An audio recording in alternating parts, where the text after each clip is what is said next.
Hey everyone, welcome back to Fake Nerds. I'm Brian. If you tried to play some PlayStation after a long week of work last Friday and into Saturday, you were unfortunately out of luck. PlayStation Network was down from Friday afternoon until Saturday evening, and Sony has yet to give us an explanation as to what happened. Instead, they just tweeted that services have been restored and then followed up offering 5 days of free PlayStation Plus membership. Well, the interruption in services weren't as bad as the 2011 hack where PSN was down for 23 days. It did seem to expose some problems that gamers had not considered. Of course, they weren't able to access online games, but for players with multiple consoles, they weren't able to access any games due to their network not being able to authenticate their licenses.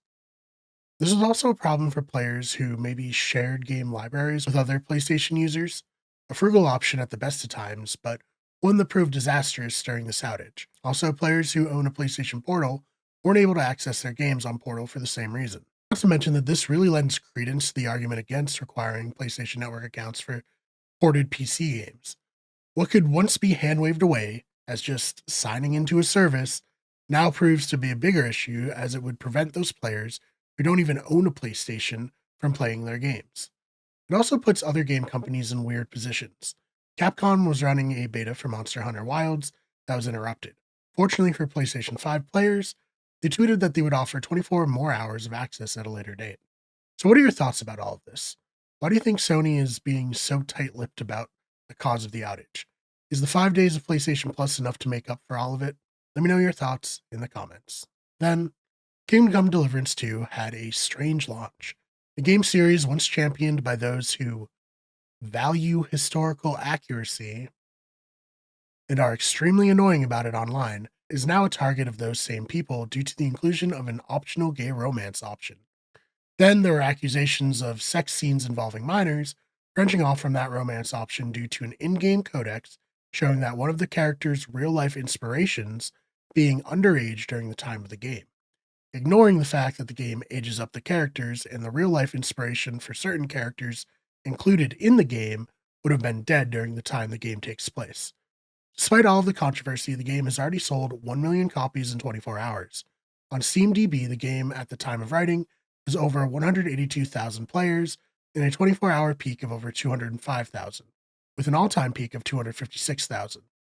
Critic and player reviews are also extremely kind to the game, with it receiving an 88 out of 100 on Metacritic based on 56 critic reviews and an 8.4 user rating.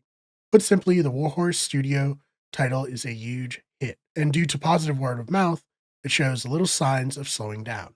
So, have you played Kingdom Come Deliverance 2? What do you think of it so far? Let me know in the comments. Finally, Valve has been on a historic pro-consumer run the past few years, and they've once again taken a bold step to fight back against the more capitalistic, or some might say greedy impulses of other game companies.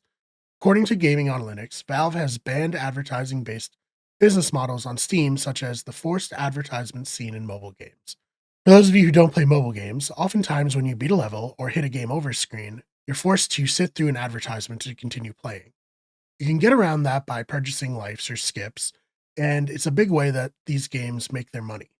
This is a practice that you can easily imagine might make its way into more standard games as companies do everything they can to wring the last cent out of their players. Steam had already dissuaded developers from adding such a feature on their pricing page, but opted to make a dedicated section to make sure that there wouldn't be any way that this could be missed. The section reads, "Not supported.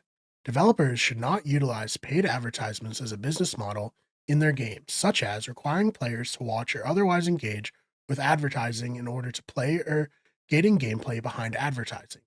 If your game's business model relies on advertising on other platforms, you'll need to remove those elements before shipping on Steam. Some options you should consider include switching to a single purchase paid app or making your game free to play with optional upgrades sold via microtransactions or downloadable content DLCs. Developers should not use advertisements as a way to provide value to players, such as giving players a reward for watching or engaging with advertising in their games. Developers should not charge other developers for access to Steam features. These include sales pages, bundles, store pages, franchise pages, etc." So, Valve could have easily strong-armed their way into collecting a percentage of the money earned off these advertisements, but instead they chose to ban them outright before they were able to gain a foothold in the industry, as we all know how difficult it would be to remove them should that happen. And like, I'm not trying to play Madden with an ad break after every first down. So, what do you think of Valve's decision?